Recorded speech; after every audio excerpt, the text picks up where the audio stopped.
What's up, y'all? Welcome to Mindful Blerd. It is your boy Goofy Wise, your political radical communist, and I'm here with motivational speaker. What's up? I'm here, your spiritual weirdo, and I might say something mindful from time to time, but probably not.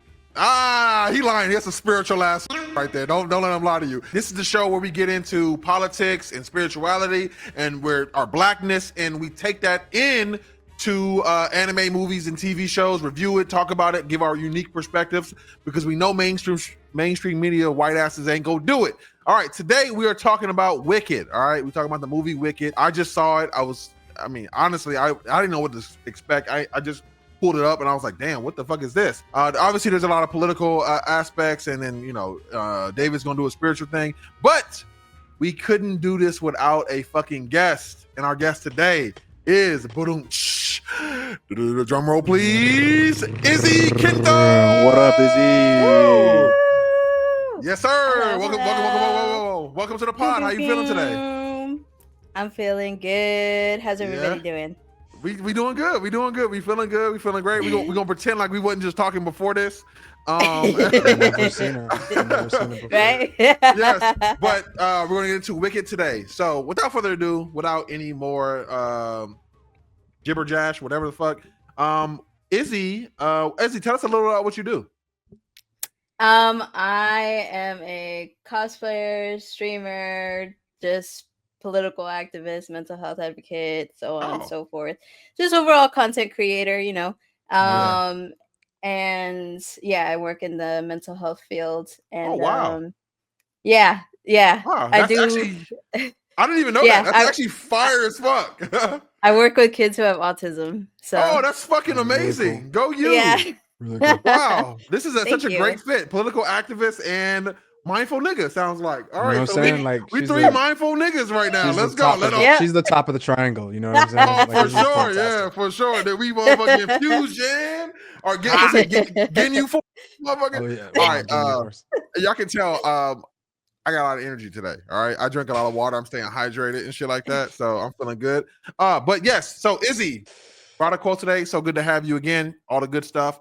You brought a quote for us today for our segment where we do a quote of the week.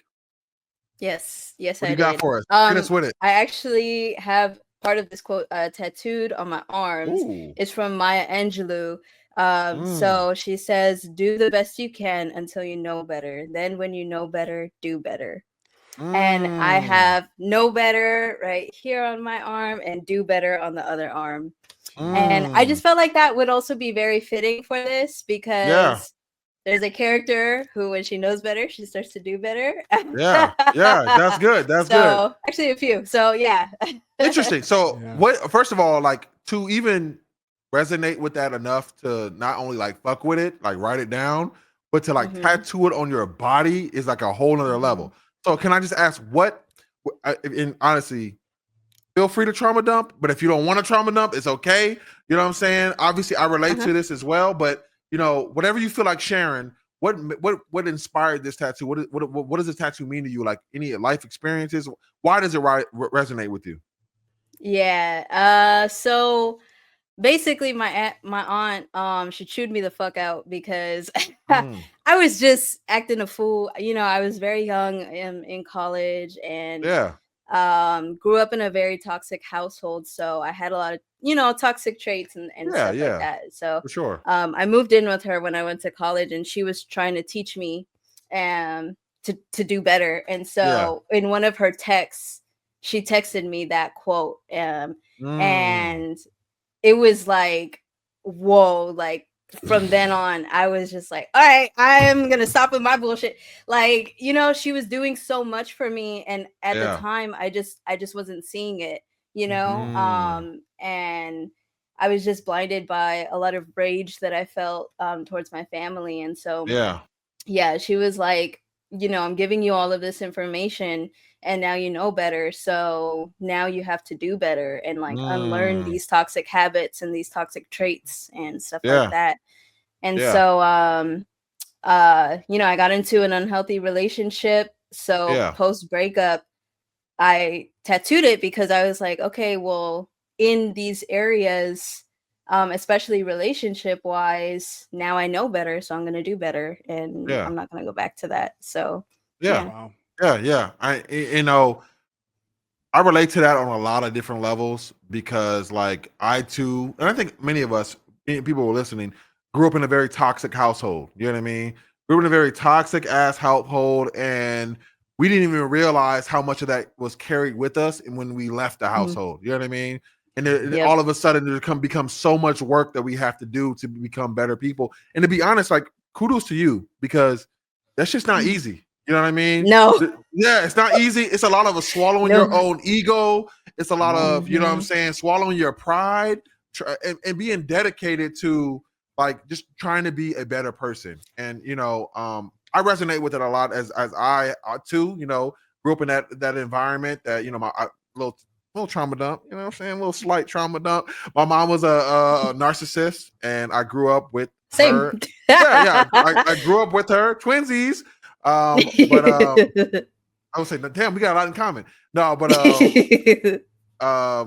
I grew up with her, and because of that, I grew up obviously a people pleaser. You know what I'm saying? Uh-huh. Not really knowing myself at all, not really being able to fight for my own needs in any way, but also very easily playing the victim in certain cases. You know what I'm saying? And not really being able to take accountability like I wanted to, even though I did have a deep sense of, like, wanting to have justice and wanting to have, like, a functional, healthy relationships wherever I go, and that's stayed with me. I didn't have the tools to necessarily to bring that into fruition. I got to create that world. You know what I mean?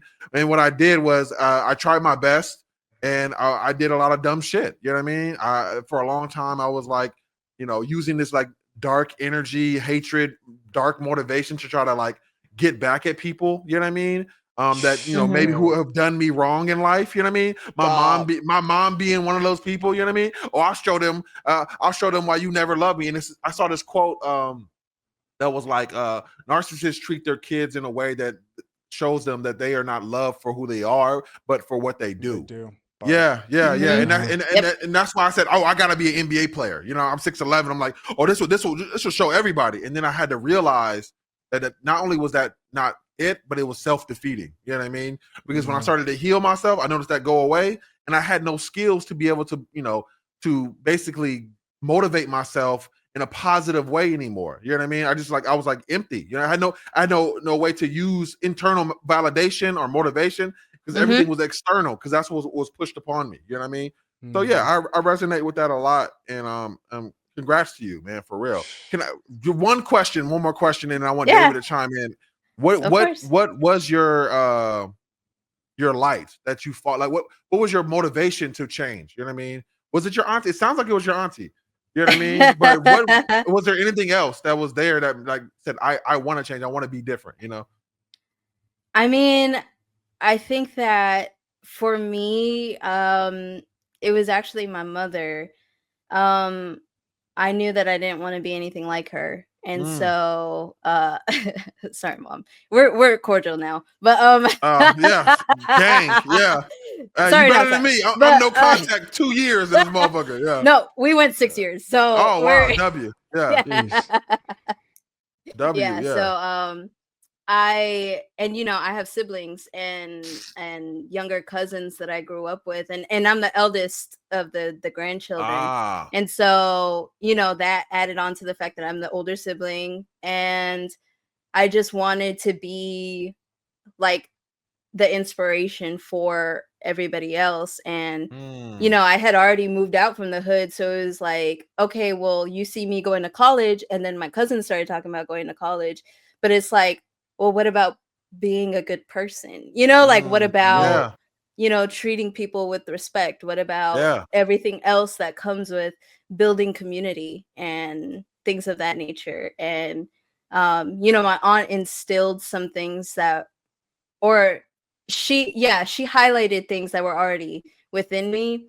But yeah, definitely like a mixture of all of that. And I wanted to be like her. Having my aunt around, and then also being the eldest, really informed a lot for me. Yeah, I respect that a lot. I respect that. Just really quick, I want David to hop in. I just want to say we all West Coast niggas in here. Where are you? What part of the West Coast are you from originally, Izzy? I'm from like Like Coachella Valley. Oh, okay. So Area, like the LA, desert. yeah. Yeah. David, what about you? Where are you at right now? You in LA, right? I'm in LA right now. Yeah. Yes, sir. Watts. Yeah. I'm from Watts, South Central LA, bro. Nice. Yes, sir. Yes, sir. Nice. 130 Central in this motherfucker, bro.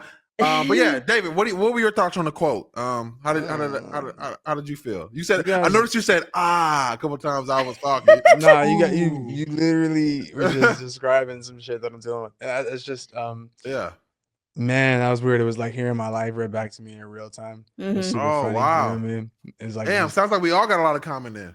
Yeah, no, I think there's something deeply sort of universal about that experience. But yeah, it actually kind of reminds me of the first thing I thought of when you said that, which was forgiveness and how the recognition of the fact that everybody's doing the best they can with what they know is such a gateway to being able to forgive other people, which is I think crucial, to move forward.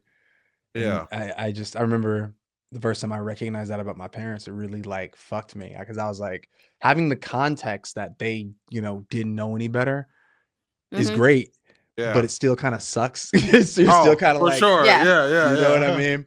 I think a lot of the time we turn the context, your brain wants to resist having that context that they were doing the best they could of what they knew, with like, because they equate it to justification and it's not the same thing necessarily. Yeah. It's not saying like you guys are, it's not good. I got to let go of just being in this state of perpetual resistance to what happened so that I can move forward. Yeah. I had to hit that point. And my aunt really was a big contributing. Well, actually, her husband really helped me out with that. But I had teen parents. My mom was only 17. My dad was 15. Like, grew up in the hood, poor, family from Mexico, immigrants. All of this on top of each other. It's like. Yeah. And then she didn't really have parents. So it was like generational trauma like a motherfucker. Yeah. So and the same with my mom, bro. And a lot of my parents and parents and her siblings grew up during the crack epidemic. You know what I mean? And like we saw what this has done to disproportionately to Black households. You know what I mean? I remember growing up, motherfucking, not only outside of the horrible traumas of abusive parents and of all manners, you know what I mean? But you also have societal factors that are also continuing to add to these traumas, you know what I mean? Not allow, and then also in the Black community, we look at niggas going to therapy. We're like, what's wrong with y'all? We don't go to therapy. You know what I'm saying? We don't do that over here. But one thing I did want to mention that really struck me is forgiveness. You know what I mean? If we all can recognize that we, at one point in our life, we were in a very bad situation, headspace wise, and we can all also acknowledge that comes from a place of, our environment. You know what I mean? What does it mean for a society that has no ability, or not even no ability, but is not very good at forgiving people? You know what I mean? And I'm not saying forgiveness is old by any means. I think in order to find forgiveness, I'm like, nigga, you got to be like Thorfinn. You got to become the opposite of what you were and really seek to find retribution in through your actions. You know what I mean? But I do think that we as a society have a really hard time with forgiveness, and I understand that factors of like people not being accountable or not being held accountable plays a huge factor in this. You know what I'm saying? It's like, you talk about forgiveness, make these motherfuckers accountable first. You know what I mean? They're destroying our community. You can't just be out here forgiving everybody, and these motherfuckers been terrorists to our communities. Can we at least get some accountability first? You know what I'm saying? But what are your thoughts? Yeah, I think that like something I like to talk about is how if our forgiveness is always contingent on the world out there and the world at large and what they're going to do, then it's never going to happen. Right? Because we're never going to have absolute like certainty or control of somebody's actions or how they're behaving or how they're fucking moving and any of that shit. We're never going to be able to control them. So I like to think of forgiveness as just a means of forgiving myself. Right? When I'm forgiving myself and I'm healing the aspects of myself in real time, the recognition that like I fucked up 10 seconds ago, like 10 fucking seconds ago. I think that sort of perpetual awareness and letting go and releasing of my own sort of attachments to my shit makes it a lot easier to not hold on to the resentments and the attachments of other people. Yeah. Like there's a lot of the time there's a desire for their sort of accountability to give me permission to let something go. But if I'm waiting for people to be accountable before I let it go, I'm never going to let it go. And I'm just going to be carrying the resentment around with me constantly. And so, yeah. I heard a quote that kind of applies, but I was like, revenge is like drinking poison and expecting the other person to die. About to say that before you cut me off, you fucker. Yeah, I'm sorry. I didn't mean to cut you off. I'm joking. Twin! Hold on, we twin. Locked in. We were locked hold in. We locked in, twin. Hold on. Let me stop. From now on, if we finish each other's sentence or just say something that we like to, we just gotta go like this one time. Stop, don't make me. I'm way too embarrassed. I'm really anxious. No, but that's facts. And it's like I do think that's a huge part of the equation. You know what I mean? It's being able to forgive oneself and being able to detach yourself from a certain extent. But also, I can also see the argument where people are like, it's hard to preach down to someone when they're experiencing racism from someone and those people aren't being held accountable. Oh, can I? Yeah. I want to tag team that just real quick because I think that the desire is to be able to hold somebody accountable, right? Yeah. The desire is to essentially to fix the situation. Like we desire the forgiveness or whatever, and we make it external. It's about I need to fix this thing. Yeah. But like when you're able to kind of actually quote unquote forgive, to let go of your attachment to the idea that something in the past should be different. Yeah. Which is all holding on to resentment is, right? I wish something that happened didn't. When you're unable to do that, the ability for you to hold somebody accountable is limited because you're only able to see it from the perspective of your pain. Yeah. And so if I want to come up with systems that are going to be able to continually, perpetually hold people accountable, the forgiveness at first has to come from myself, but also for them because like I can't see them if all I'm seeing is what I think is wrong about them or what I think is right about them. Yeah. It's kind of a means of detachment, I think. Yeah. And I think going back to like the environmental issues that created these kind of people, not to use it as an excuse, but to understand how, and that being also a part of the problem of the solution, I'm sorry, is fixing the societal problems. I heard a quote. I was at a little commie thing that I go to sometimes, and then one of them people was talking. Get me on the list. We gonna get you on the list. That's my goal, actually. We all need FBI agents. Hopefully, the same one. Then he can hop on the other side, like, you know what I'm saying? But what was I saying? Racism is not a consequence of. I'm sorry. It's not that racism is just innate to the human experience. It's that capitalism creates the conditions for racism to exist. You know what I mean? It's the other way around. It's because I'm butchering that quote. If I have my phone on me, I'd look at it, but basically the fact that they need racism to continue to exist, or even like societal problems, patriarchy, racism, all these different things in order to continue to exist to keep us divided. You know what I mean? And we talk about in fixed environments. Let's start with the system. You know what I'm saying? I know for a fact, workers owning the means of production would immediately change a lot of these issues, and not that it would heal them overnight, but it would put us in a position where we can actually start focusing on fixing these issues because we're working for what's for the benefit of the people rather than capital gains and profit and whatever the fuck. Yeah. Izzy, I feel like we've been mansplaining for like 30 minutes. So any thoughts? Acutely aware of that. I'm agreeing. I'm like, oh yeah, I can see that. Yeah. Fair enough. The only thing I would just add in the conversation of forgiveness is I think that like oftentimes, especially victims, are told that they have to forgive in order to be able to heal and move on. And I personally don't think that's true. Like some things are unforgivable. Like some things like I'm not gonna forgive you, nigga. Like I'm not gonna forgive you, nigga. And that's you did me like And I think that's valid. Okay. And I think that's okay. And I think that. Hold on, let her finish. Don't mansplain, David. No, I agree. I was trying to agree. Please finish. I'm just saying, like, I think that, like, for instance, like you bring up racism, like personally as someone who is Black, like it's hard to think like, let me forgive these racists out here that, contribute to the system that continues to oppress my people. It's like, no, like some of these niggas, like, no, I'm not gonna forgive you. I actually hope the worst for you. I respect that though. Yeah, I really do. I respect that. Yeah.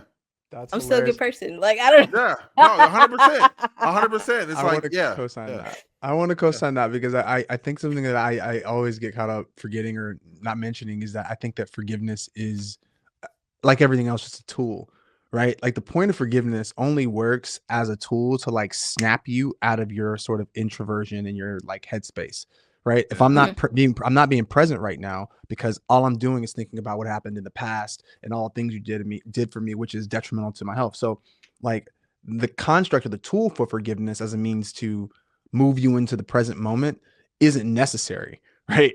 Like if I can just notice I'm kind of out of it right now, like I don't know what the fuck deal is, let me just relax this energy, whatever that is, that's going to serve the exact same purpose. It's always all those little tools like forgiveness or being present or being mindful or whatever the fuck it is are all literally just a means of getting you out of your head so that you can be present, so that you can deal with whatever's in front of you, be it like a fucking terrible person, whatever it is. And so I love the awareness that like, yeah, man, like sometimes like, forgiveness isn't necessary. It's just a thing, one more thing. Yeah, for sure. Yeah. And I'll to Izzy's point, I don't think I'll ever forgive my mom, bro. I'm gonna be honest. The narcissistic abuse that persists and like the hijacking. It's like I equate narcissism to like literal like fascism, like fascists. They're little fascists. They create a human being to give them a constant supply of resources. Their resources being attention, adoration, love. You know what I mean? And like, and to hijack someone's body, to colonize someone's body in that way, creates a person who will never really, not never, but will spend years trying to find himself and to honor his intuition. Like this time I'm talking to my therapist and I'm like, I'm tying the shit right. I'm like, damn, that's because of my mom, yo. And I'm like, that's because of the relationship. And then she's like, yeah, that tracks. And I'm like, getting mad all over again. It's almost like I'm getting mad on my way out of all the trauma. I'm like getting my mad at every pitch. I'm like, fuck, that shit pissed me off. You know what I mean? So at this point, I've kind of like, to anybody out there who is dealing with the situation, there ain't nothing wrong with no contact and protecting your peace if you have to. You know what I mean? Yeah, nothing wrong with it whatsoever. Yeah, and go ahead, David. You got something to say? No, I said let's get into Wiki, baby. Let's go. I was about to say. Yeah, I feel like that's a good spot to lean over into Wicked. All right, Wicked. All right. General thoughts. Who wants to go first? David, you go first. What are your general thoughts? Yeah. You know what? First off, I have to go on record and say my wife hated Wicked. Okay, she's always hated Wicked. I have no idea. Look, I get on her ass, Izzy. look. Here it is. Wicked. I'll hear you. Wicked is archetypally antithetical to who my wife is as a person. Like as a spiritual archetype, it's not who she is. And so Wicked is a very sort of like divinely feminine story. It's a very symbolically told story. My wife is the antithesis of that. She loves constructs and structure and masculine energy, and like that's her vibe. So like I understand why Wicked is just not her. It's just never gonna be her thing. Yeah. That's valid. I'm okay. Like she likes Hamilton. They're fucking talking. They're telling you every single thing. Like that's the world she lives in. It's fine. She's gonna like Wicked eventually. I tell her she needs to watch it at least 3 more times. Okay, damn. If I can get her. I haven't seen Hamilton, so I don't know. See, and you're gonna fall asleep. I have no point of reference. I promise. I will say the niggas who love Hamilton love Hamilton. Bro, Fantastic Frankie, she loves Hamilton, really? Nigga. Yeah, she's a Hamilton nigga, bro. I'm like, damn, y'all got a cult over here, bro. Yo, we're doing a Hamilton episode with Frankie. What the fuck? Fuck it. But general thoughts about Wicked was I really had a great time. Cynthia Erivo's version of Defying Gravity felt like it was like hacking my chakra system. Like I feel I could not. Every time I listen to it, it feels like I have like goosebumps through my entire like soul. That shit is really weird. Like I don't have a choice. So she's literally singing to your soul. I love anything Wizard of Oz. General thoughts. Frank L. Baum, the writer of the original Wizard of Oz, was a theosophist, which is like a spiritual society of like mystics and shit.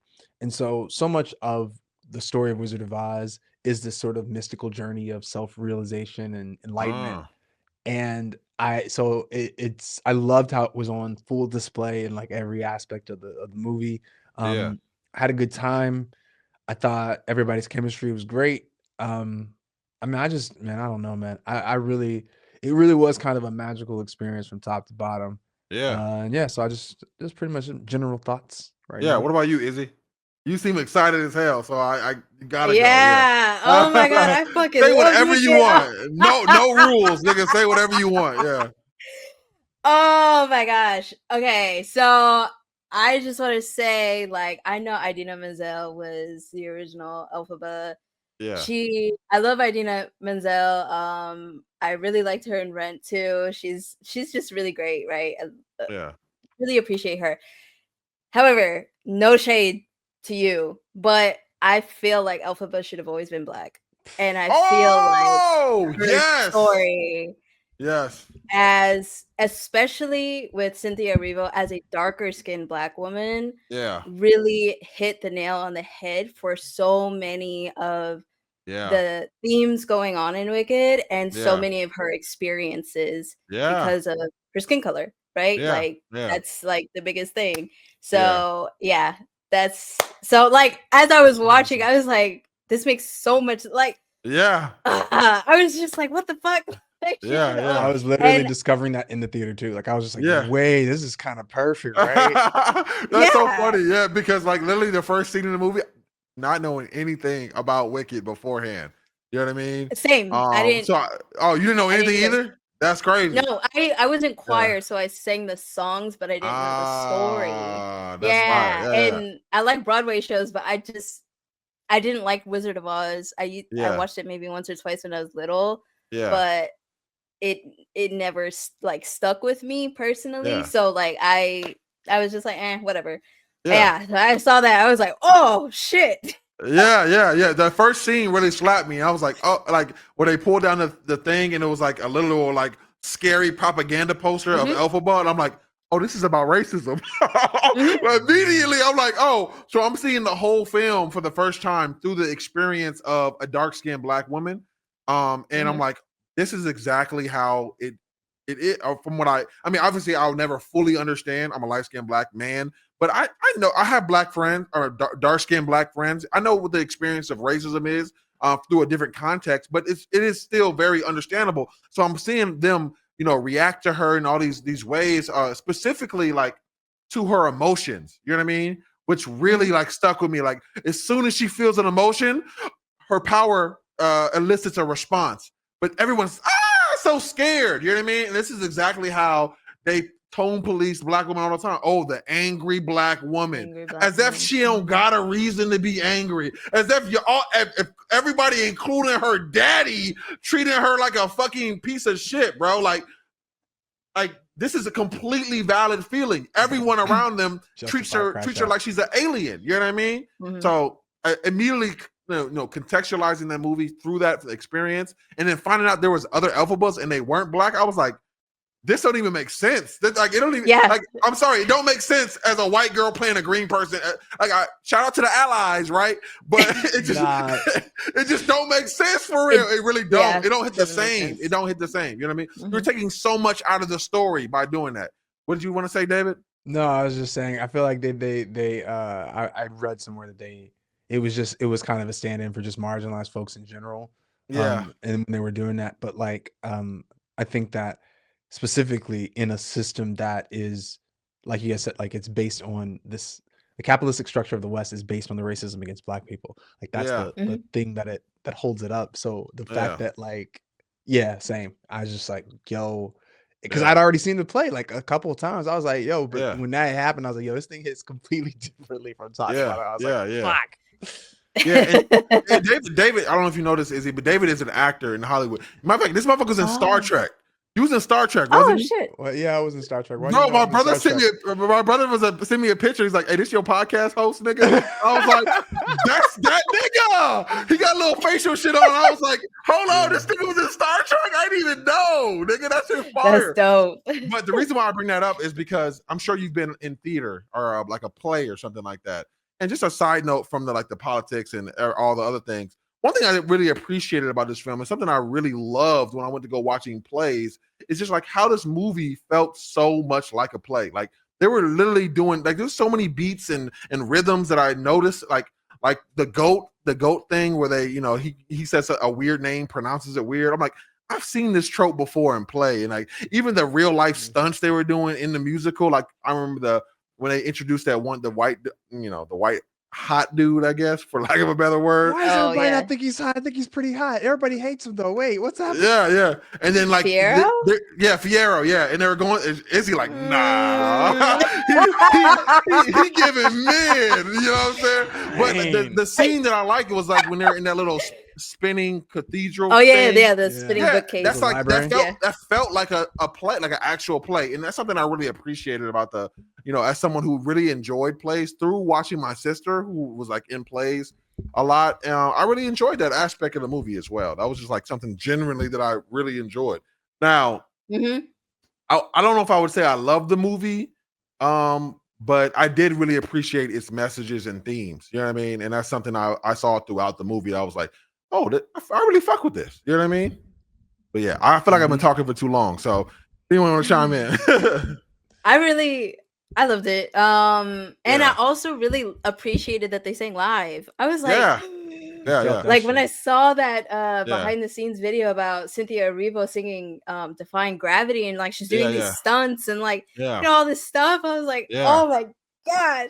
That is fire. Yeah, that is fire. I will say that Defying Gravity was like the pinnacle of the, like I felt like Elphaba was my favorite character. Like everything outside of Elphaba, I was like, this low-key pissing me off.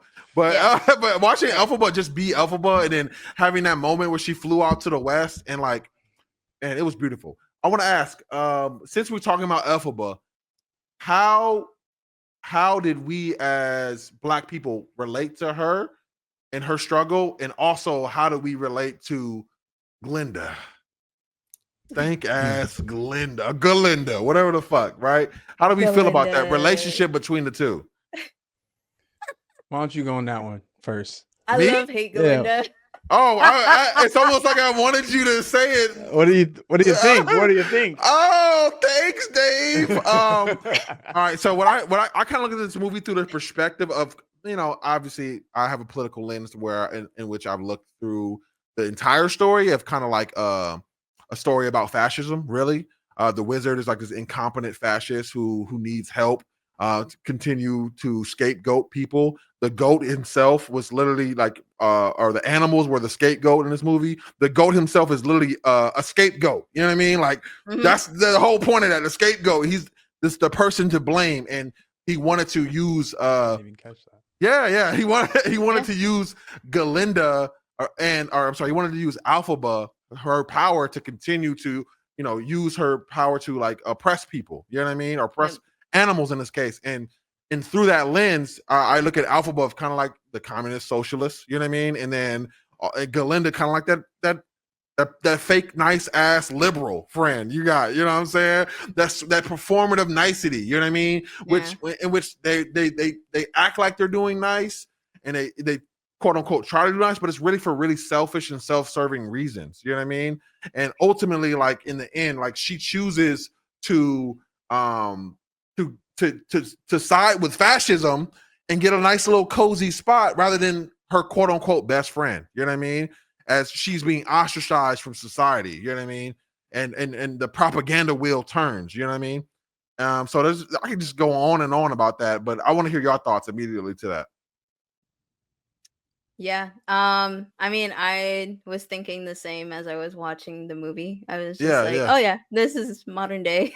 yeah. I fucking hate liberals. Same. Same. Yeah, I was just like, okay, so the incompetent people are the people in power.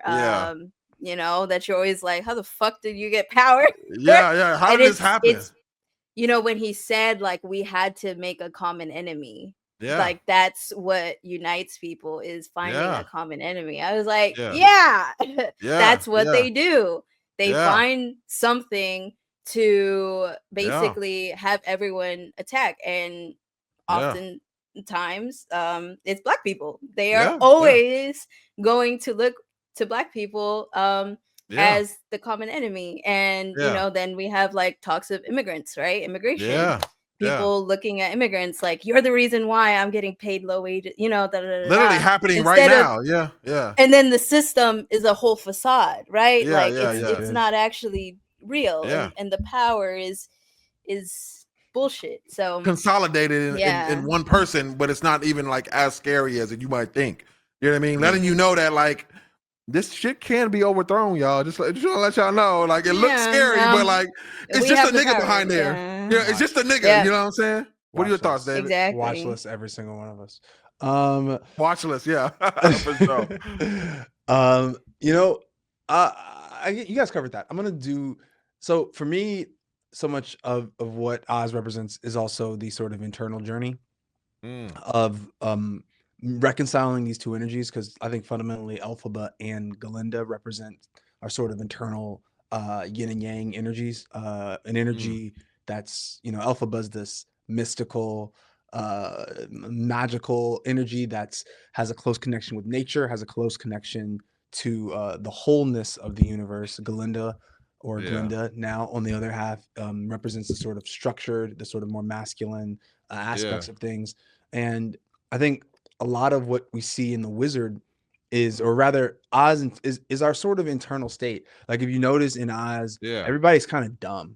Y'all notice that? Hella dumb. Everybody's kind of stupid, right? They're very impressionable, very like kind of like, oh, they're looking for answers. Like in a lot of ways, that's how our unconscious works. It's impressionable, it's dumb. And our ego, which I think the wizard is a great representation of, is our sort of idea of ourself, right? Clinging to power in a sense. It's a sort of a construct that we've constructed that's based on our ideas about our past, our future, who we are as a body, who we are as our thoughts, emotions, etc. And it seems like it's the most powerful thing. Like who I am, I'm so certain of it. It's the great and powerful God of your experience internally. You're constantly trying to like maintain that. And so the challenge, or the thing that shows up for us, is when we start moving into adulthood, when we start moving into our sort of spiritual journey, is the recognition that, oh shit, all these things that I thought that I were are hollow as shit. If I'm my past, I'm fucked. Because my idea about my past changes every 10 seconds. Sometimes the best thing, sometimes the fucking worst thing. If I'm my thoughts, dear God, help me. If I'm my emotions, the same thing. If I'm all of these ideas of myself, like if you cut my arm off, I'm still me. So there's a part of me that's untouchable. So when we actually look at the ego, we actually look at the constructed self, it's powerless. It doesn't have anything. It's not really anything. It's hollow, just like the wizard. Like when we look behind that curtain, there's nothing there. It's literally just us trying to experience control. And so, so much of the wicked journey for me was watching these energies be navigated within ourselves. And Elphaba, recognizing this sort of space of, I have this sort of heightened level of connection and oneness and awareness with everything, right? Like I'm a very sort of magical person. But Glinda, everything she does is transactional. Everything she does is like, I got to do something to get something, which is more in line with how our egos work. Right? They're they need logic, they need structure. So of course she's gonna end up kind of siding with the wizard, because that's what we end up doing when we try to cling to the certainty of something. And so spoiler, but like you see that in order for them to actually get anything done, they're gonna have to do it together. And so you're really seeing them go on this journey and split up. And there's so many like weird occult things in it that I thought were genius. But you see them go through this journey, and you really see these energies at the end of the day lead to the decimation of the wizard, the construct of the self, so that we can be reborn into the real world. Annie and go like, you were there and you were there and you were there. I had a dream, but I'm back now. That's my general thoughts on the energies of those.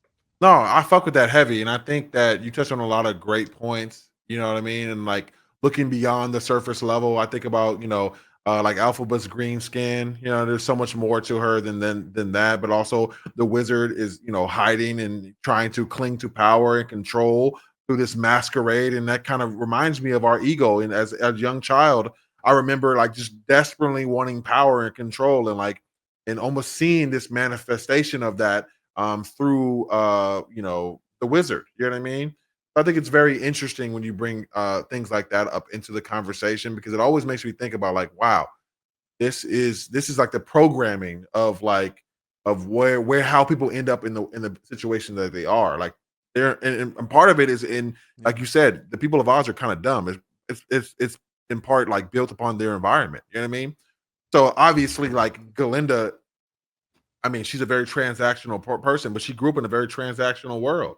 And then, if anything, for her, like she was reached the pinnacle of like her world in a sense. You know what I mean? That's as high as you can go in that. Like, as high as you can go. As fuck. It's lonely as fuck. Yeah, she seems hella lonely, to be honest. Like she doesn't have any real friends. She's like, and this is partly why she ends up becoming friends with Elphaba. You know what I mean? Yeah. Yeah. You want to say something? Said, goodness knows the wicked lives are lonely. yeah. Wow, yeah. And it's like, and it's through that perspective, you can kind of see like, I think what's really interesting too, like how they kind of play with propaganda in this movie a bit too. It's like, obviously, I've seen The Wizard of Oz, and I didn't notice until after that, Wicked is not like canon to Wizard of Oz, but it's kind of like a spin, like a fanfic. It's like what if the wizard was really the bad guy, and that everything that we were told was really propaganda about the witch. You know what I mean? And it's like this kind of play on like what can you really believe? You know what I mean? And how those who appear nice are really fucking mean. You know what I mean? And they're kind of the wicked ones. You know what I mean? And the Wicked Witch of the West wasn't actually that bad of a person. It was just more so like they just said it that way. You know what I mean? And they pretended to be that way. And it's like matter of perspective. Yeah, and I also think that like even in the end, like I think both people lose in that equation. You know what I mean? Like for example, like obviously Elphaba is under oppression and she loses, but I do think that Glinda ultimately formed a friendship with her. You know what I mean? And ultimately, she is also dehumanized by that same system that she helps support. You know what I mean? In the beginning of the movie, they show us, oh, this is your best friend. This is your best friend. You know what I mean? I guess. You know what I mean? And I think deep down, she really does more in that relationship with her friend, but she can never show that. You know what I mean? It's because she helped create a system that, obviously hates her best friend. You know what I mean? I think she is ultimately at a loss for that too. Basically showing you that when you conform to societies that are deeply sick and torturous, that everybody loses. You know what I mean? And not to get too much on a personal rant, but like I really saw a lot of my liberal friends in Glinda. You know what I mean? And it's like, and I hate to shit on liberals, because as soon as you say liberals, the niggas think you were conservative. I'm like, no, I'm to the left of liberals. I'm to the yeah. There you go. But like, there was a conversation I was having with one of my liberal friends, and he was like, he's like a really fake nice person. You know what I mean? He's like the kind of person that he wants to be a CEO. He reminds me of Glinda so much. He wants to be a CEO in his lifetime, and he's like, he believes that in the common good of people, but like he also has really weird takes about like basic human rights too. You know what I mean? Like not believing that people deserve universal health care, or not feeling any urgency, because I think he has lived a certain level of privilege in his life. You know what I mean? And we actually stopped being friends, but because of this next thing I'm about to tell you. But like basically I was talking to him about what's happening in like Palestine and stuff like that. And he's like, I'm asking like, why don't you care? Like, why is it not a big deal? And he's like, I'll just wait till it happens on my doorstep. And I'm like, I mean, it kind of already is. And he's like, no, I mean specific. Yeah, I mean like specifically in California. And he's like, well, there's only so many things I can worry about at one time. But I mean well for everyone. I'll sit down and have a beer with you. How many times I hear conservative motherfuckers, I'll sit down and have a beer with you. What does that mean if you don't care about the like protecting their human rights? What does that mean? It's just like this fake ass nice shit. Like, oh yeah, I care about people, but I'm not willing to sacrifice anything because everything I do is transactional. You know what I mean? And so that's like for me, like Glinda, the whole time I'm watching this, I'm like getting angry. I'm like, you motherfucker, this is exactly how you motherfuckers act. And it's like, I don't know, maybe I got too carried away in that. I don't know. Okay, so this is why I say I have a love-hate relationship with Glinda. She is clearly torn up about Elphaba. You see that in the very beginning. What? First torn up about what happened. Yeah. because when they said, I forgot, one of the Munchkins, which I can't stand any of them, says something about Elphaba, like, "Oh, thank God the witch is dead," or it's like something like that. And Ariana does a really good job as Glinda, where she does these very subtle facial expressions, and she's like she made this look like, say that shit again, like, but you talk about my best like, friend if you want. it was like a second, but like you had to catch that, and then like I feel like she just had like certain moments where it was just like, don't talk about Bessie like that, but like I get, she is really privileged, this and that, and I have all of these qualms about her.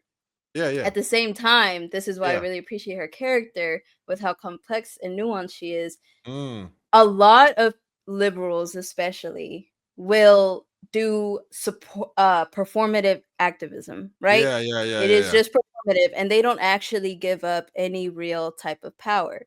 In the dance scene where Elphaba is dancing by herself, and Glinda could have chosen not to dance with her. Glinda could have chosen to do a whole bunch of other things, but she decided, hey, I'm going to align myself with this person and show everybody around. And so, like, that is what a lot of Black activists ask of white people. Like, like, come down here and use your privilege to bring us up as well. Like, don't just say that you're about it, actually be about it and show other people that you are about it and that you stand with us and that you're here with us and that you're willing to give up some type of power. And in that, she was in the position where it could have gone either way. Like, she luckily, like, I think that she understood she had a certain level of status to where she was pretty secure in her spot. But you don't know, right? You don't know. People are fickle. Very so I fickle, appreciate that scene, and like I cried when Cynthia cried, that and I was heard that beautiful. she actually did cry, like it wasn't part of it, like the actress really cried. Woo, But yeah. then in the end, when they're singing Defying Gravity, she is telling Elphaba, like, if we working in tandem, we can do this, da da da da da, right? And she says, like, you going against the wizard in this way is hurting your cause. I feel, I don't know anything about what's going to come up in Wicked, but I feel like this is also a conversation in activist spaces where some people are a little bit more reactionary and are very like, let me burn down these buildings right now, and other people are like, I feel like this is a revolution versus reformist also kind of conversation where some are like, let's burn this shit down to the ground and rebuild. And some are like, let's infiltrate the system and destroy it, like kind of destroy certain things in that way. And that's what a lot of politicians do. And that's how I took what Glinda was saying, was like, it wasn't, it part of it was like, I do think like maybe she didn't want to give up her comforts and her privileges, and that would totally make sense for Glinda. But I also think that she knows how to play the game. Like, she was in popular, she's saying it. Like, did you really think these people were smart? No, they're popular. Like, I know how to get by. I know how society works. Like, she's really she knows it. And so she was trying to teach Elphaba, like, hey, I'm going to show you the ropes, and this is how we're going to get through. This is how we're going to get by. And so that's what I really appreciate about Glinda. Cause like, like, I'd be like, man, fuck Glinda. But then I'm also like, but you kind of cool. She did some good shit. Like you kind of ate that one a little bit. I'm not going to give you a 10, but like. A for effort, motherfucker. A for effort in this motherfucker. You kind of ate that one a little bit.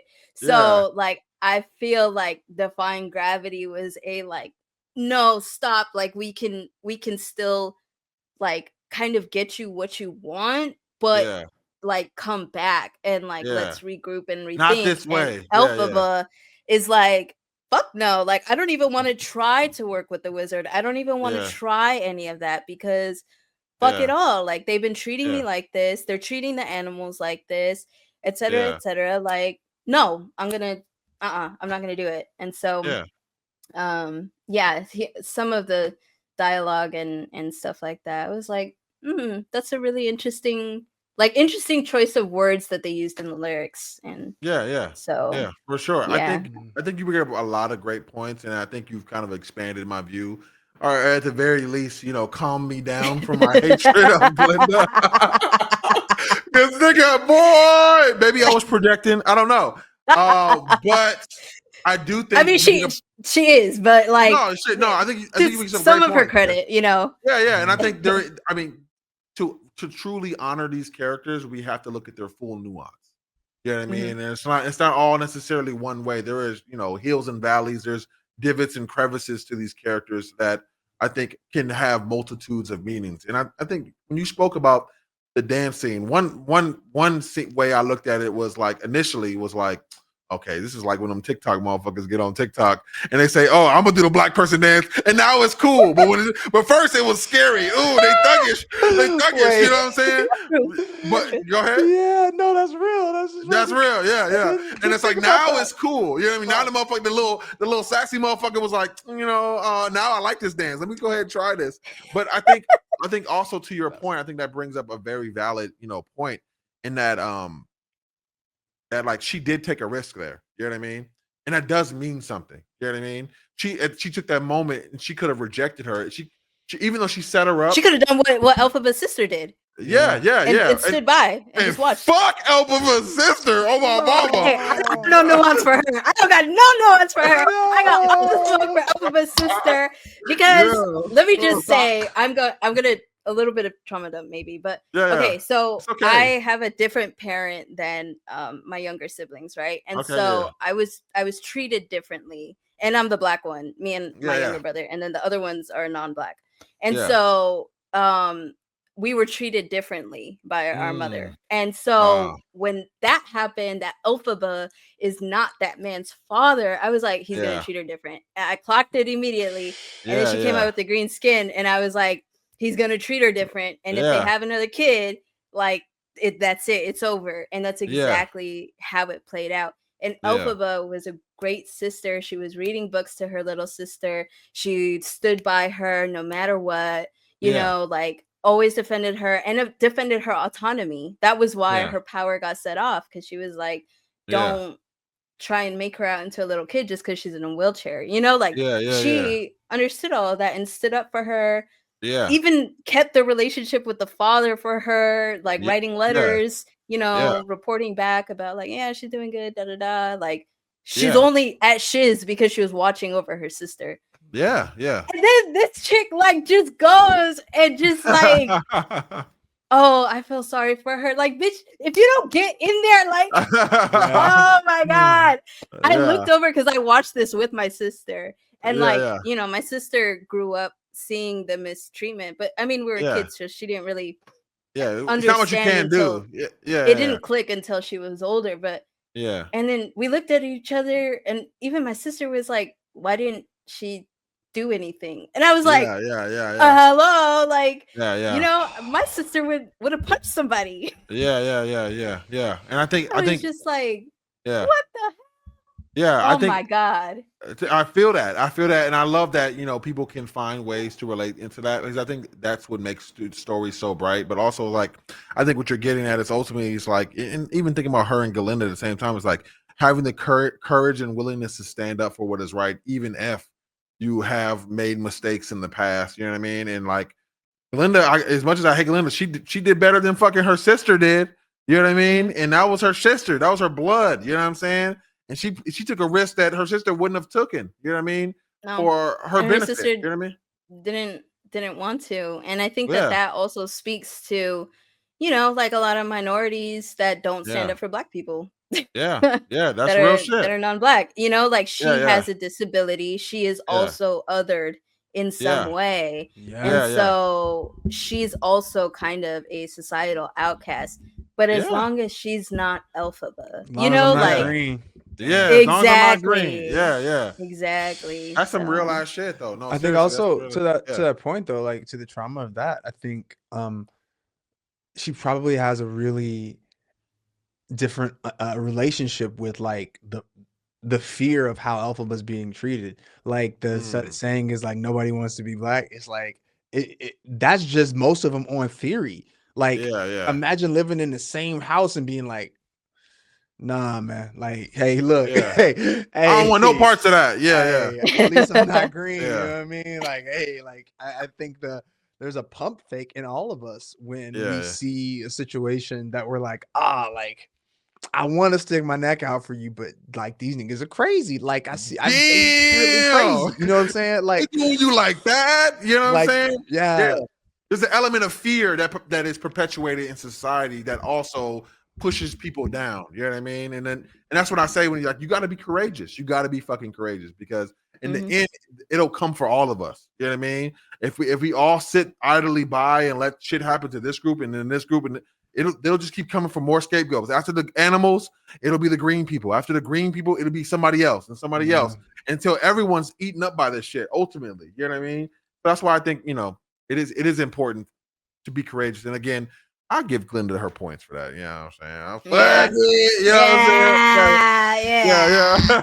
And to your point, and to your point, it's like I think in the next act, because I'm sure there'll be a sequel, it will be them coming together. You know what I mean? And I see your point about kind of like this reactionary left.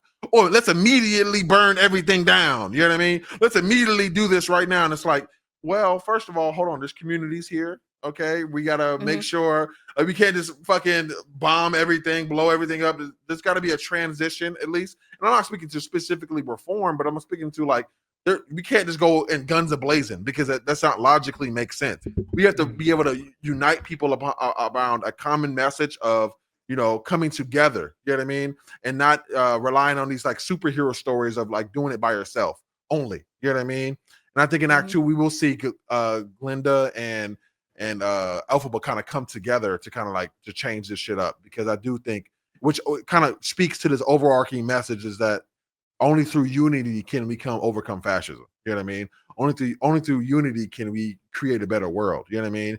We're not going to create a better world by othering other people. You know what I mean? Just a different flavor of othering. Like, oh, I don't like those liberals. I don't like these. No, you know what I'm saying? Ultimately, we got to be the bigger person in the room and like be able to come together to create community, because that's our savior. You know what I mean? It's not one individual person. Yeah.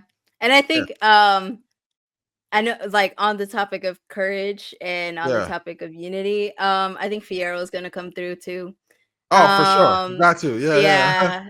David had a smirk over there because I know this play watching ass nigga. He didn't see everything. That nigga, as soon as he said Fiyero, he said, he already knows what's going on. That nigga hit the auntie smile when you open up a present, nigga. And she watching you. She said, go ahead, open it. Go ahead.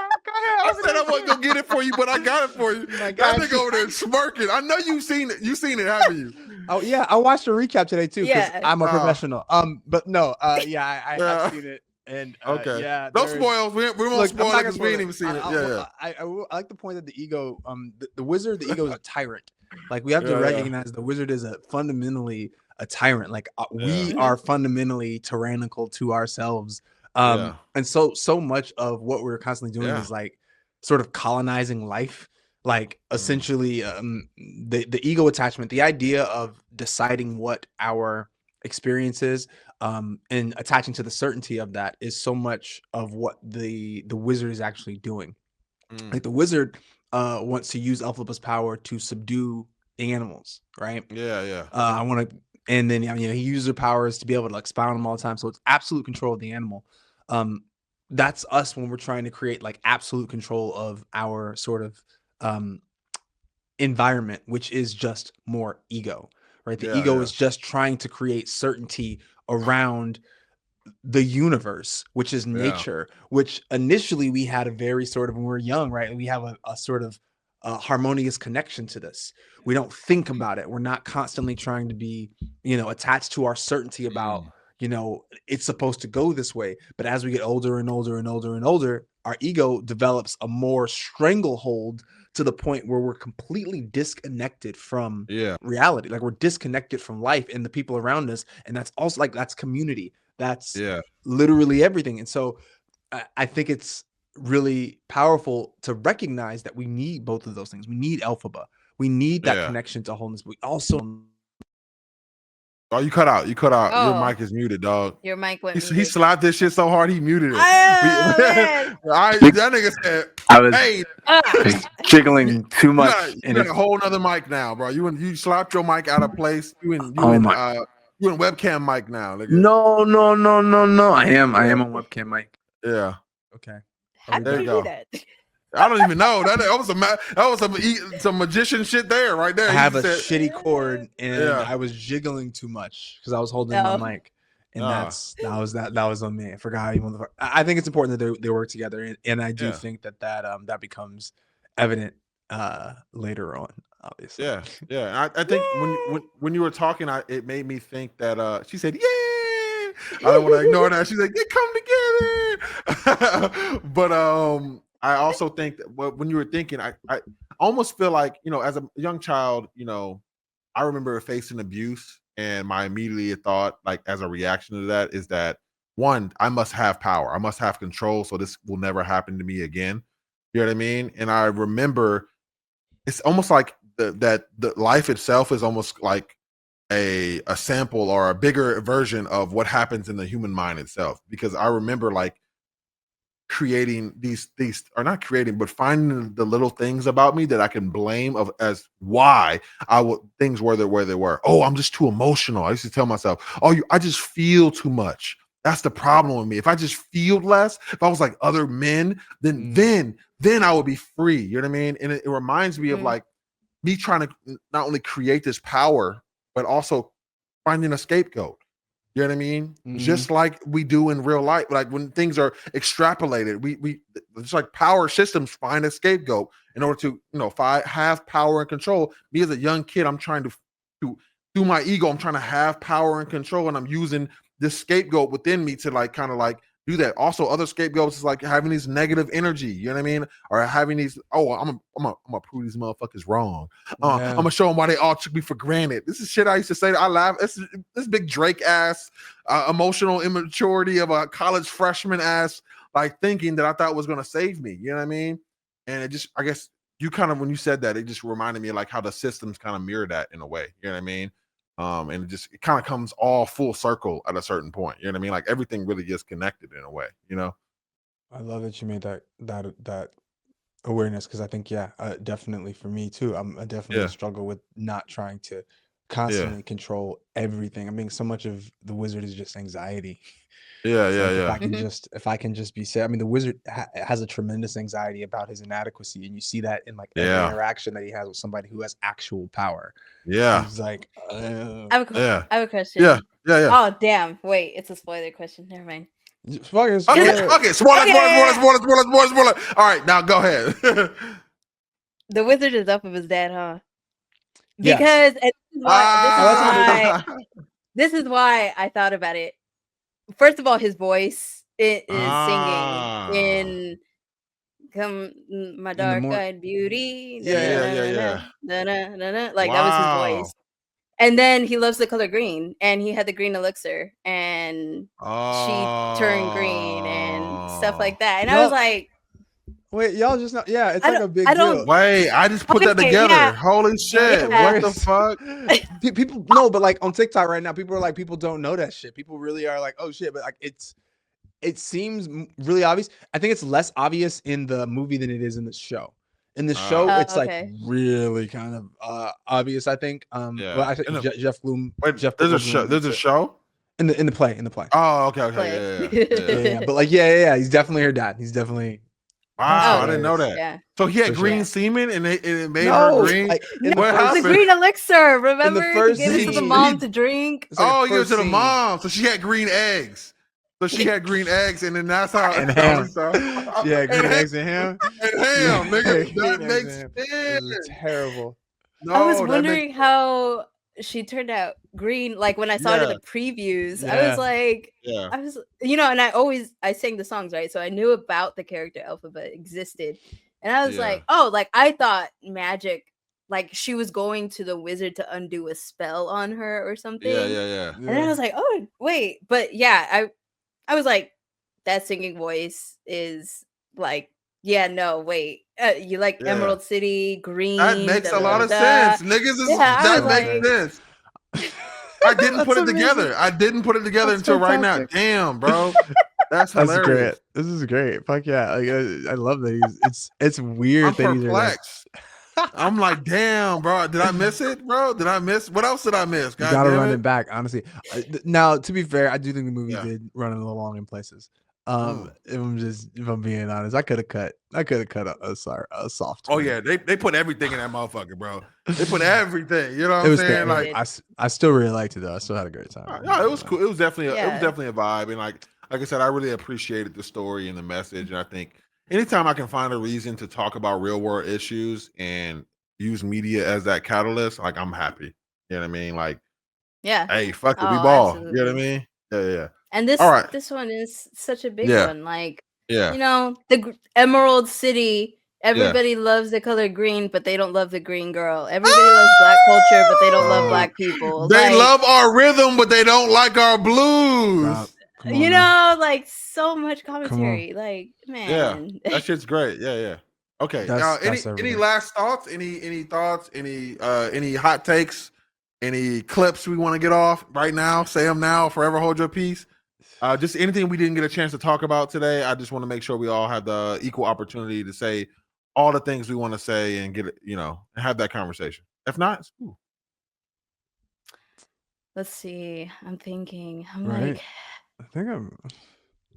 We're gonna have to do a part 2 when part 2 comes out. And I feel like oh yes, that's without a doubt. Without a doubt. Yeah. I feel like I'll speak more about the animal situation because that is also something you have to go a little bit more in depth about.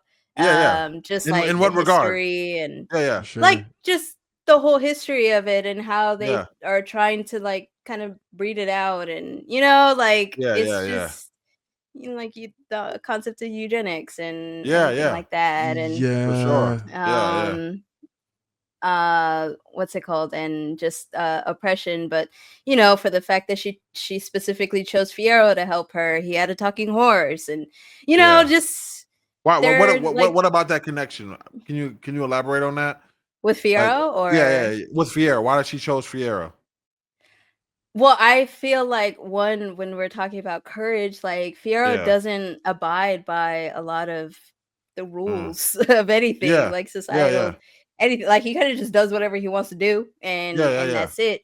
But he has a connection with the like underworld, kind of that you wouldn't really expect a privileged kid to have, and so he has a certain level of empathy that the others don't. So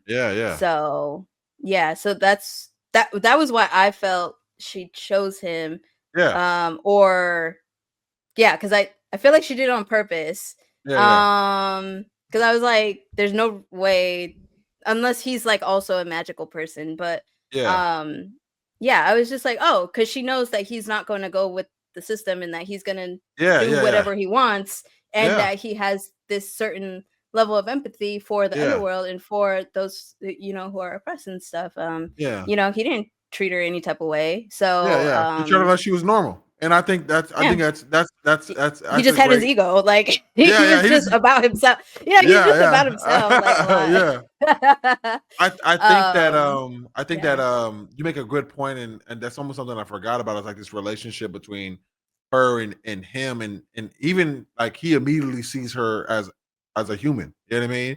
Like she's going up saying, "Oh, is my skin green?" Blah blah blah blah blah blah blah. And he's like, "Bro, I'm not even talking about none of that. Nigga, I got a talking horse, nigga. I got a talking horse right here. You're not that weird, bro. You know what I'm saying?" And I think that immediately comes like opens up a level of vulnerability in Elphaba that she like, oh, I can kind of let this down a little bit because this person actually sees me as a human versus like everyone else who sees me like as this monster or cretin or whatever. And I'm curious, one, on as he is this kind of person that kind of chooses to go against the grain, why the fuck did he choose Glinda? That's what I want to know. Did he? I don't know. Not this motherfucker was laughing and stroking his chin hair. Fucking diabolical, nigga. Go ahead. He chose Elphaba. He actually chose Elphaba. Yeah.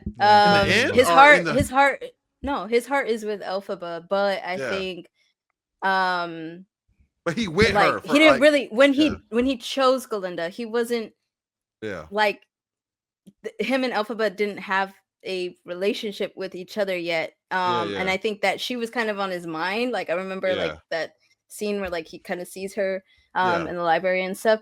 But I think it just gives like a nod to people kind of just of a certain social status who just play into social rules and who do what is like, you know, it's kind of expected that he's gonna end up with somebody like Glinda. And so it's kind of like I don't know, maybe we'll get some backstory on the family or something, but it's kind of just like well, you know, I am this caricature, like this is the person that I'm pretending to be, because I feel like he has a lot more depth than he allows other people to see, and that he only really shows to Elphaba, which is why I think their relationship is very interesting. So throughout it, I was like, this is kind of like a facade and like kind of like I'm playing into the role that I was born to play as the prince of whatever the fuck. But you know, because of his rebellious nature and because of his empathetic nature and because of his depth and everything like that, he was a lot more curious about Elphaba, and he developed I felt like a little bit more of an authentic bond with Elphaba, because remember, like towards the end, Glinda was like, "I ain't even seen that man in like." Where he at? He fucking with Elphaba for real. And I think you bring up a really good point that kind of like, as you were talking, that kind of like unveiled something to me. It's like it reminds me of like just in real life how we kind of play our roles. You know what I mean? Like Glinda plays her role, Ferreira plays her role, but like ultimately these roles that we play are also very dehumanizing to us. You know what I mean? And I think they're also very limiting to us, and like how we need to like maybe look past those roles in real life. You know what I mean? And especially like how the show goes out of its way to show you how everyone in the system is oppressed in some kind of way. Not only oppressed, but like the people that hold the power are fucking dumb. You know what I mean? It's almost like laughable. It's like why why do we hold on to these roles? Why do we hold on to these people are stupid? You know what I mean? And we're almost like subjecting ourselves to this level of oppression. Oh, just because this is the way society is. You know what I mean? But we gotta play our role. You know what I mean? But it's like, why? And I think the movie really points out how ridiculous this is for us to continue to do, because not only is it ran by fucking idiots, but it's just deeply dehumanizing. And like, imagine what we could have if we chose to choose our authentic self. You know what I mean? It makes me think about manhood and toxic masculinity. And I know niggas hear that word and they're like, but like there is a world where people where they tell men not to feel feelings. Wait, what are they like? Okay. I just like, okay, smooth chin smile, man. I missed it. And I didn't hear it. Like, what did they say when they be like, okay, you know what I'm saying? Okay, all right. But yeah, I think that like specifically me as a person, like I for a long time I tried to cut away at myself. Growing up with a narcissist parents, you get really good at molding yourself to please other people. But like I immediately resonated with this kind of like idea of like, fuck the system, fuck molding yourself to please other people. But at the same time, it is really hard. It's something I struggle with to this day. So it's like, it's no wonder that Ferreira didn't choose Elphaba right away. It's no wonder that Glinda, although she did help, you know, Elphaba, that she didn't make more progress. It's a hard thing to undo. You know what I mean? And I can say that from personal experience. Like, I'm still learning to live in my true authentic self without any guilt or shame. You know what I mean? And the power of shame is so powerful, especially from a societal point of view. It's like it can really like make you feel like you're unworthy or not, you know, worth existing, or you're a man and you're crying. What the fuck is wrong with you? You know what I mean? Like, why are you so emotional, soft ass nigga? And like I hear this, guy friends growing up and shit like that. You know what I'm saying? So yeah, I guess that's what it made me feel. So I appreciate your thoughts on that, Izzy. Yeah, I appreciate your thoughts. Yeah, for real. Just to tag team you guys, because like man, that's when you said the roles, I was like, yeah, everybody in this movie is like in prisons of their of their roles. Yeah, which is like fuck, like that's cold. And so I think so much of the conversation around Elphaba is like, maybe you should have did it a different way, maybe you shouldn't like, but so much of what Elphaba represents is the limitless, the willingness to go beyond your limited identification, the willingness to go beyond. She's unlimited, right? Like, defying gravity. Literally, you have to have the courage to be limitless and to buck against the ego and to buck against the systems at play that are keeping you like resistant. And so much of, we want to play Monday morning quarterback and be like, well, man, there are ways to do it. But at some point, somebody had to be like, I mean, I don't want to say toxic, but you have to be imbalanced to a certain place to like break yourself out of the like cage of like, hey, stop. You don't got to do this, man. You got to go through some shit. You got to go through some shit. And who more than Elphaba? You know what I mean? Exactly. Like you got to like hit that point of like, I can no longer hold on. I can no longer hold back. I got to let go and just be whoever the fuck I'm going to be right now. That's enough. And like that feels like the top of that movie when you just like, yeah, let's go. I've been cooped up too long. You right. Nah, let's stretch. Like she went to work, bro. Like I love that. I love the ending of that movie. I don't want to take away from that ending moment because I do think it is powerful. For that moment was extremely powerful. Like her singing, her defying gravity, and gravity in its own sense, it could be like a metaphor for society itself. You know what I mean? The things that hold you down to the earth. Yeah, I don't want to be held down. I want to fly. This is a complete antithesis. Yeah, to what she has experienced, and who better to do it? You know what I mean? Who is someone who is, of course she would do this. You know what I mean? And she's modeling that shit for everybody too. Don't forget that. Like you got to look to Elphaba and be like, oh shit, like she had to. Like nobody wants to be first. Yeah. You're the wicked witch now. Like that's crazy. She had the balls to be like, nah. You're the wicked witch now. Look, you were the first to do it, and now you're the wicked. But it paves the way for other people to do it, and I think it does take that courageousness. Even though she had the environment to always never really be attached to society because they never really accepted her anyways. You know what I'm saying? She's like, fuck a role, nigga. Y'all don't even like me. You know what I'm saying? So like, I think she already had that conditioning, but at the same time, it does take an immense amount of courage to then step out because you're constantly being beat on your entire life. You know what I mean? Beaten into submission. There's something wrong. It's hard not to take those things to heart, to swallow those things that people say about you. Oh, something is wrong with me. She was like, nah, nigga, I'm good. I'm actually okay. I'm perfectly fine as I'm is. And I think that does, like, especially when we think about her sister as a representative of other people who are othered, but don't stand up. You know what I mean? I think, that moment just, oh, damn, that's a horrible joke. Oh, that wasn't even supposed to be a joke. That was just a horrible way to say it. Damn. I just got it. I feel like a horror. That wasn't even supposed to be a joke. David, you laughed, and now I feel like a horrible person. I was like, it's because he struggled with the word representative. Like, yeah. At first, I was like, is it that? And then I was like, oh. Yeah. I'm a terrible person. You gotta edit that out. Please edit that out. Please edit that out. I'm a terrible person. But when I say like they don't do what's right, in that situation, right. And I think it takes more courage and courageousness to have more Elphabas in society. Yeah. Sound good? Yeah, that's great, man. Fuck you. This motherfucker's still laughing, bro. My self-conscious ass gonna be thinking about that at 3 a.m. Like, am I a horrible person? It's legitimately just funny, man. Like, no, it is. I didn't mean it that way. I didn't mean it that way. As long as we have an understanding, I think I'll be able to sleep tonight. Yeah, but for sure. All right, great. Any last thoughts? Yes, no. Fuck Oh man, you. no, you said unlimited. She said, I forgot. Fuck it. I give up. I give up. Oh my god, thank you. Fuck Bach. I don't like Bach. Fuck Bach. Sorry, that's my last.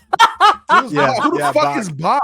He's the he's the ginger hair guy who's just using her to get close to Elphaba. The munchkin that really likes Glinda. Yeah. Fuck Bach. Yeah. Fuck Bach. He was only with her because he was trying to get close to Glinda. Fuck. And matter of fact, isn't some crazy shit going on with him in real life too? With him and Ariana Grande being together? I don't want to get into it. Just that they're together. They supposedly got together on the show or something. Apparently he left his wife and kids for her. That's what I heard. They were already separated. Oh, okay, for sure. Never mind. They just like to paint her as the homewrecker. Because of past incidents. Break up with your boyfriend because I'm bored. Seriously. Okay, all right. For sure. Well, Izzy, thank you so much for joining us today. I appreciate it. Appreciate you so much taking your time out of your day to come and spend time with us and have this conversation. I really appreciate you being here, and it was an awesome conversation. I would love to do a part 2. When part 2 drops, I would love to circle back, spin the block on that one. We got to see what happens. Yes. I'm so happy you guys haven't seen this. This is going to be great. In the meantime, let us know where we can find you. Let us know where we can find you. TikTok, Twitch, Instagram, Twitter, all at IzzyKento. And YouTube starting next year. So let's go. What are you doing on YouTube? I'm curious. What's your plan? Video essays, gameplays? Pretty much. I want to do the gameplays, and I want to do, since I do like makeup and cosplay, as I'm doing makeup, talk about current events, talk about politics, talk about mental health, it's a huge part of my platform. So I'm just going to continue doing all of that and just move it into like a longer form. Because I feel like so much nuance, and like I'm limited by these other apps. So I respect that. I'm going to support that 100%. Yeah. That's awesome. Yeah, so check out our YouTube, guys, when that gets up and going. And David, any last thoughts? Nah, man. Thanks for rocking with us, Izzy. We really appreciate it. This was fantastic. Yes. Thank you so much. All right. Until next time, guys, we will see you later. Bye-bye.